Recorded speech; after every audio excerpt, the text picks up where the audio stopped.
Quiero que avancemos justamente porque hay más casos, y hay casos que son impactantes que hablan, Salfate, de la negligencia al momento de la investigación.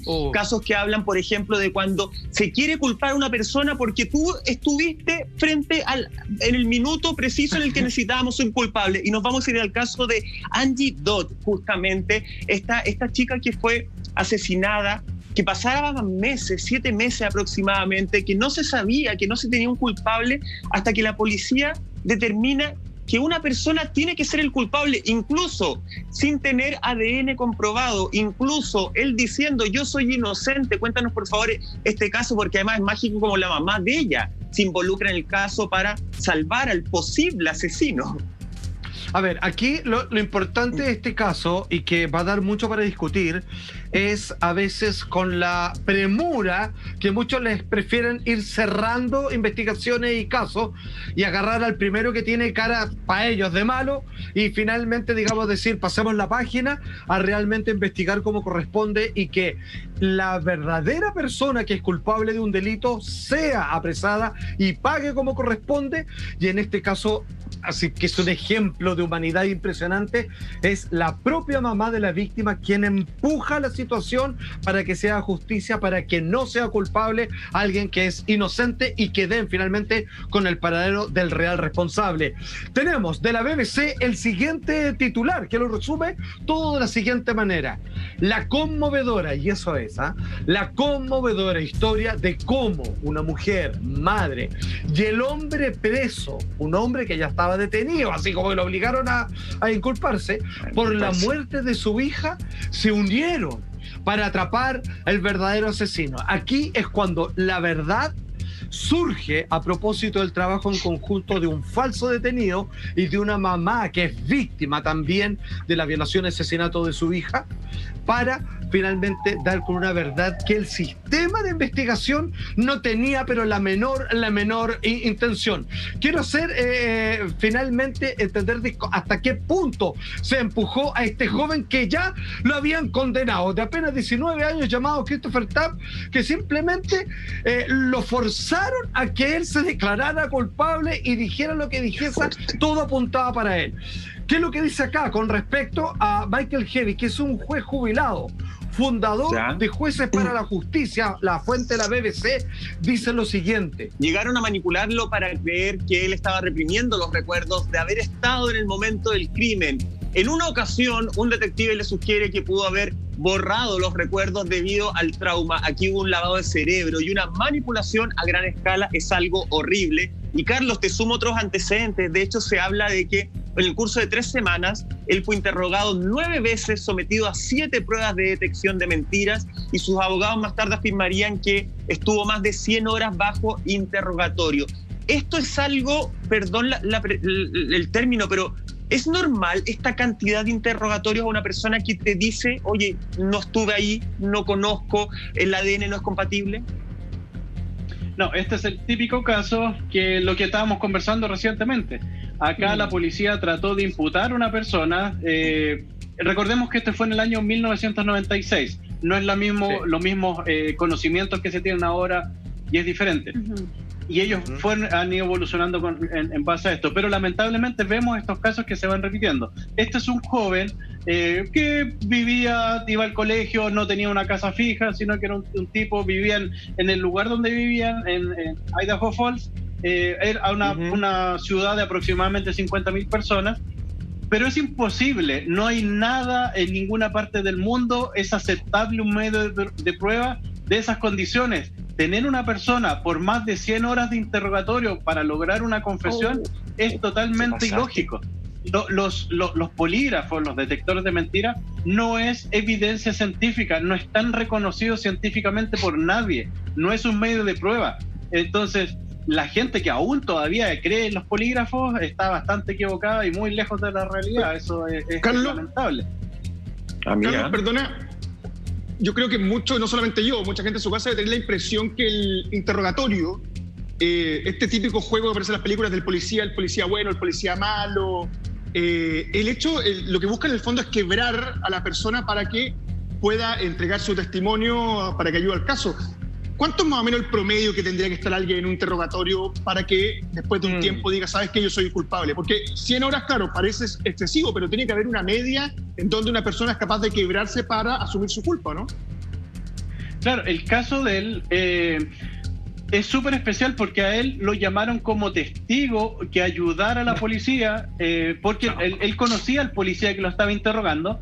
Él iba a dar clases a la escuela donde él iba y le hablaba sobre seguridad de tránsito y cosas así, como cualquier carabinero va a los colegios. Wow. Entonces llega este policía y le dice, oye, ¿tú sabes sobre tal persona que tenemos sospechas sobre él? No, yo estuve con él siempre, es un amigo que estaban en un lago.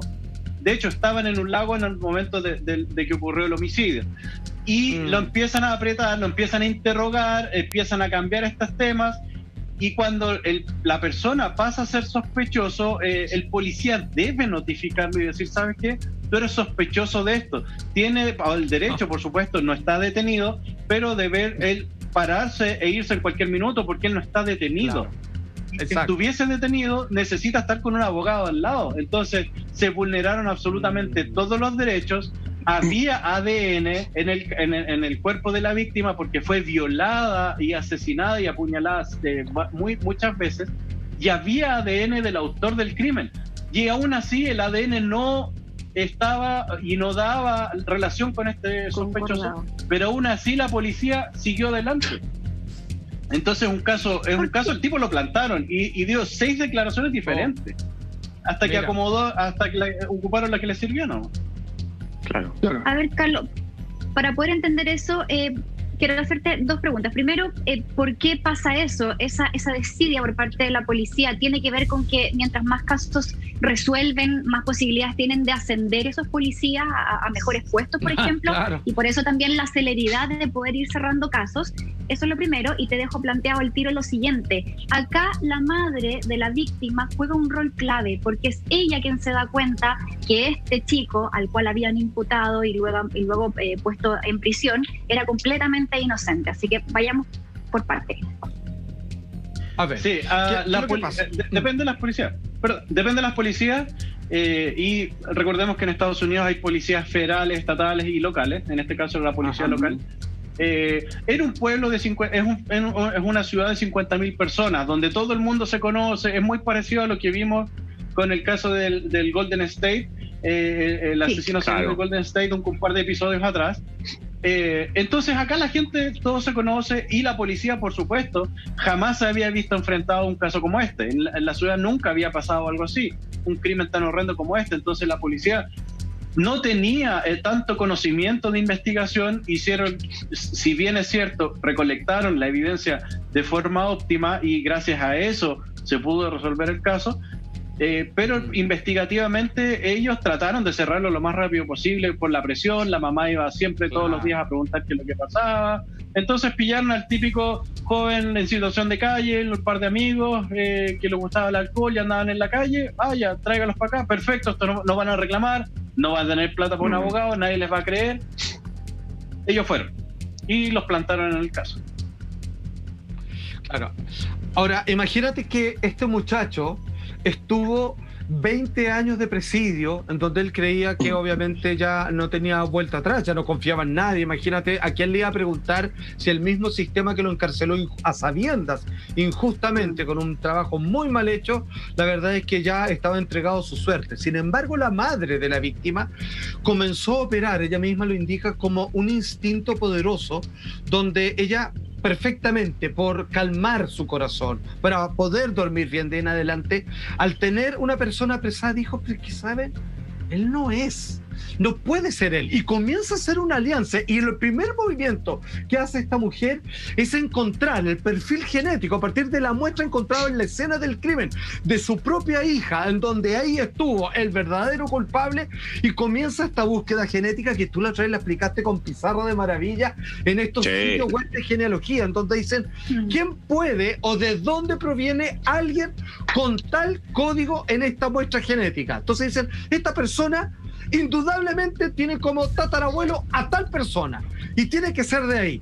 Y de ahí comienza, obviamente, del año 2017 para adelante, que incluso comienzan a liberar a este joven detenido, aún no todavía exonerado, a generar, obviamente, esta liberación de información, y con el paso de los años, finalmente terminan dando, gracias a una experta en ADN, quién es finalmente el verdadero culpable. Christopher Tapp, ya a esta altura de 43 años, dijo algo, después de 20 años, cuando lo logran liberar gracias a la investigación de la mamá, él dice: es una nueva vida, es un nuevo comienzo, un nuevo mundo para mí, y voy a disfrutar cada día. Lo mismo que dice cuando antes había declarado que él pensaba que ya no había futuro ni destino para él, ya no confiaba en nada ni nadie.